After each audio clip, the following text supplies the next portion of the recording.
Hey guys, Youngblood with you, taking our first look at the Terrapin, which is now available in 3.1. And the ship itself is a really cool ship. I think a lot of people are kind of looking at this ship as an interesting example of something that doesn't necessarily look like a plane. This is more of a true spaceship. Design-wise, it's got some very familiar traits to it, and I think we've seen a lot of the development leading forward. Weaponry, we've got a couple weapons on a turret up front. You've got the engines spread out on the four outer posts as well as the back. Now those engines I think are really going to be more in a maneuvering thruster capacity, with the primary thrusters being on the back. As far as the way this thing actually flies, you've got a top speed of NSCM in the 200 range. You've got a top speed with Afterburner being at about 315. And then as far as your overall top speed in cruise, it ends up being, I think it's just a little bit over 1200. Maneuverability wise, it handles relatively well. It's not like a dogfighter by any means. Acceleration is okay. It's not going to be anything you really want to write home about, but overall the ship handles pretty well. I haven't actually tested the durability on it, but I'm assuming it's pretty legendary. And all in all, the design is just really sharp. You know, it's got familiar assets. It's got really good look to it. The ramp on the side is a nice touch. And all in all, the interior is, I think, a pretty nicely designed area, not necessarily just for usage of space, which I think is a weak point of the ship, but when we start talking about the overall functionality, you get a lot of room to move around, where you can start accessing components and start working on things.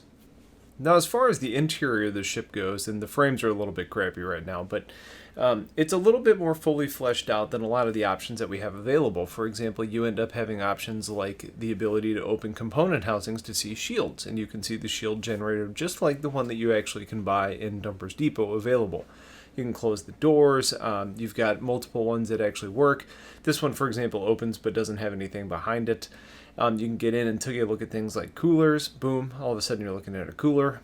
And then you can flip around to the other side and actually see another component there that is going to be a secondary cooler. And this is exciting because you start getting an idea of what things are going to be like later on. You also have weapons racks. You've got what looks to be like a locker. You've got the bed area over here, which kind of looks like a combination of a chair and futon. You've got your power plant here with the Secura Sun, which is absurdly bright, like we saw on Calling All Devs. And then you get your door that leads to the outside, which you can open up. I'm currently flying in decoupled. And you can just kind of get an idea of what this looks like. Now, it's not a big door. It doesn't leave like a big opening, so you can almost imagine getting in and out is going to be a little bit problematic. And then in the center, you end up having your seat. Now, this seat is interesting because, when you actually get to use this in the verse, it's going to rotate around and it's going to basically be pivoting as you're kind of scanning. So the pilot, if he looks back, is going to get an idea of what direction you're actually currently focused on. The panel today doesn't power up, so you're not able to move the seat around, but I think you get a pretty good idea of how this thing's going to function.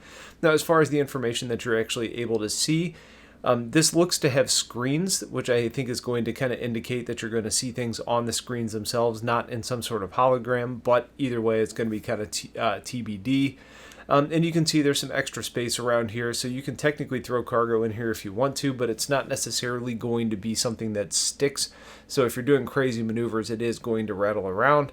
And then getting back into your pilot seat, it rotates around, you sit in, it pulls you back in. And then once you're actually in the cockpit, you get pretty good visibility. It's not great. You've got a lot of screens, which I think is a good thing. But the visibility is pretty impressive outside of the bars that are going to be in your way. Overall, I'm really impressed with the ship. I think it's designed really well. I think it flies pretty well for a ship of this nature. But at the end of the day, the gameplay for this ship, being exploration, is not in yet. So we're going to need to really wait and talk about functionality later. So that's basically it for this. If you guys have questions, let me know. Otherwise, stay tuned for a lot more updates coming soon. Have yourselves a wonderful day, and take care.